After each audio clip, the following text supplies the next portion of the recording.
So more is coming out about this bombshell book that the royals are really scared of, and Meghan is now reported to be officially done with all of them.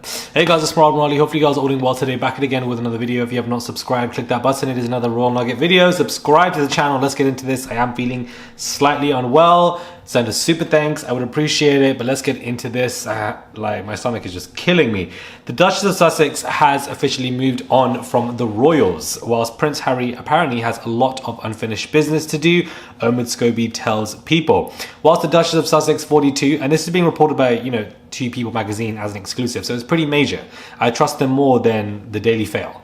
While the Duchess of Sussex 42 has moved on from the royals, Harry still has unfinished business. Quite early on in the book writing process, some of those Meghan sources that I really leaned on in the earlier years this time were like, you know what, she doesn't want anything to do with it. She's done with the royals, she's done with all of them, says Scobie, who has covered the royal family for more than a decade. For Harry, it's different. He still has a lot of unfinished business when it comes to his battles with the press. His challenge will be to find something that balances that out so we can see him working in a space that isn't connected to the ties that bind from the past, he says. Still, Meghan and Harry have kept an open line of communication with King Charles and have reached out to the monarch. With Harry, there's reluctant acceptance that this is just who his father is. He would rather have that in his life than to cut it off completely. Hence, when they talk, it is often Harry who reaches out. Interesting.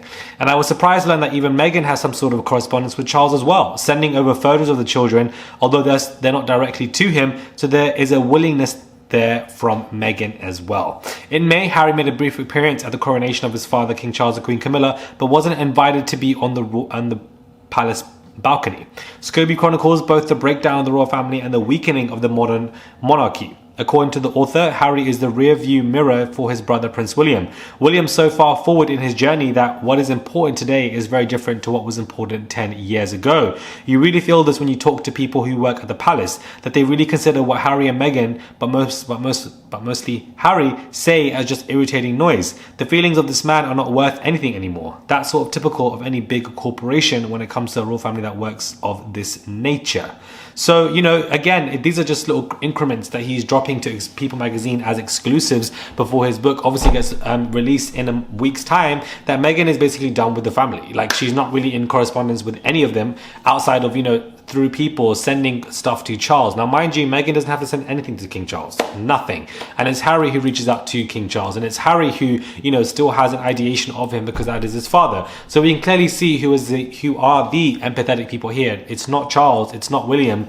It's very much Meghan and Harry. I'm glad that Meghan is done with the family. I'm glad that she's no longer in cahoots or having these conversations or communication with Camilla's team, with Kate Middleton's team, with William's team. She doesn't need any of that because none of them like her from the get-go, and I've always had a knife, ready to stab her in the back continuously. So I'm glad that she's not only left the country, but has cut off communication with them all and is basically done with them all. Even Charles, but obviously still sending pictures here and there through People to him.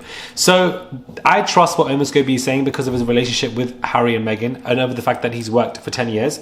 Because as far as I'm concerned, there's so many of these fake stories going out left, right and center from these royal correspondents, royal experts. So why can't we believe what Omid Scobie says, but suddenly everybody else is not a liar, but he is, when it's in favor of Harry and Meghan? It's very funny. Anyways, let me know your thoughts are when it comes to this video. Subscribe to the channel, click that button, guys. It is daily and consistent content. Just going to give you guys some royal nuggets today, some bite-sized information rather than going in depth. I was going to put out a review today of Harry's book Spare, but feeling under the weather, so I'm going to do that properly tomorrow. Subscribe and I'll catch you guys soon for another review.